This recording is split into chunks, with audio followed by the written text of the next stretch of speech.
महाभारत इतिहास का सबसे भयंकर और विनाशकारी युद्ध।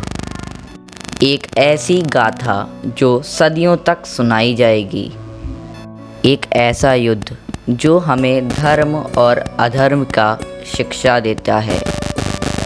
आज हर कोई महाभारत की कथा को जानता होगा, लेकिन महाभारत युद्ध के बाद क्या हुआ ये आप लोगों में से बहुत कम लोग ही जानते होंगे।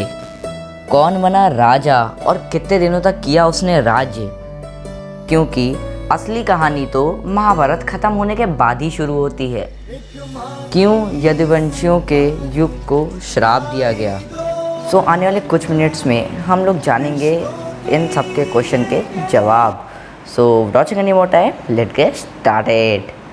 पूरे 18 दिन चलने वाला ये महाभारत जब समाप्त हुई तो जीत का परिणाम पांडवों के पक्ष में आया और युधिष्ठिर को हस्तिनापुर का राज्य सौंपा गया और पूरे 36 साल तक पांडवों का राज चला हस्तिनापुर पे।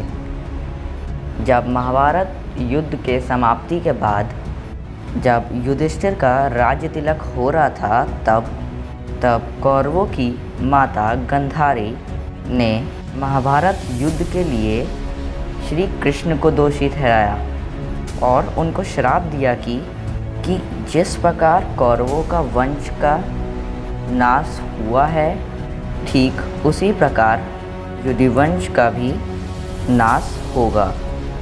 क्योंकि गांधारी के अनुसार श्री कृष्ण के पास महाभारत युद्ध को रोकने की दिव्य शक्ति थी, पर और किसी एक पक्ष में जाने का विकल्प। जब गांधारी ने अपने पुत्र के खोने के गम में श्राप दे दिया तो श्री कृष्ण भी उसे टाल ना सके।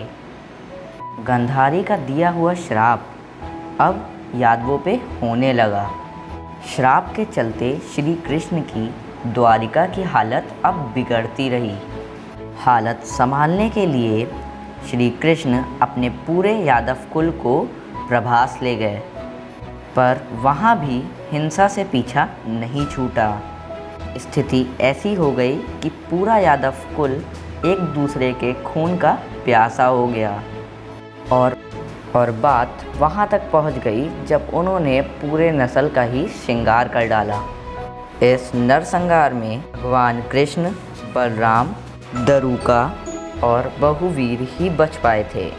प्रभास नरसंहार के बाद भगवान कृष्ण ने वन में जाके ध्यान मग्न होने का निश्चय किया। जब भगवान कृष्ण ध्यान में लीन थे, तब एक जारा नामक एक शिकारी ने हिरण शिकार करने के कारण भगवान कृष्ण को ही हिरण समझ के तीर मार दिया और वह तीर जाके सीधे भगवान कृष्ण के पैर में लगा। तीर लगने के बाद भगवान कृष्ण ने उस शिकारी के सामने विष्णु जी का रूप धारण कर लिया और नश्वर शरीर का त्याग कर दिया। जब अर्जुन ने प्रभास के भीषण नरसंहार के बारे में सुना, तब उन्होंने कृष्ण के कुल को बचाने की सोची। तब जब द्वारिका जलमग्न हो रहा था, तो फिर अर्जुन ने बुजुर्गों, महिलाएं और बच्चों को इंद्रप्रस्थ ले जाने का काम किया।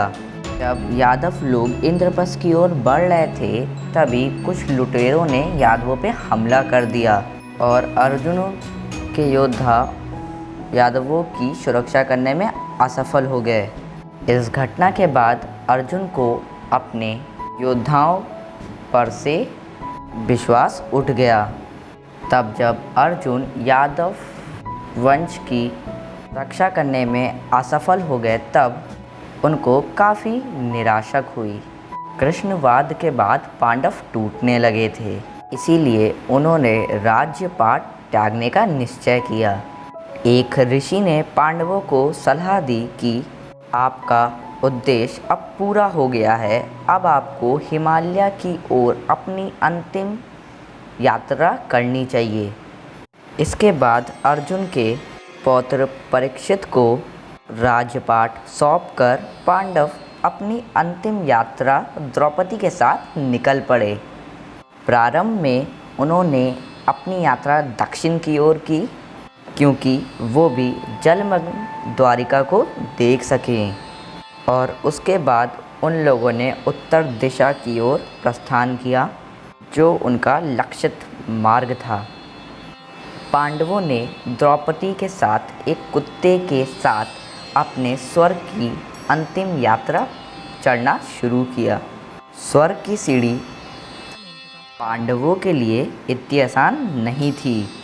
स्वर्ग की सीढ़ी चढ़ने के दौरान सभी एक एक करके युधिष्ठिर का साथ छोड़ते रहे।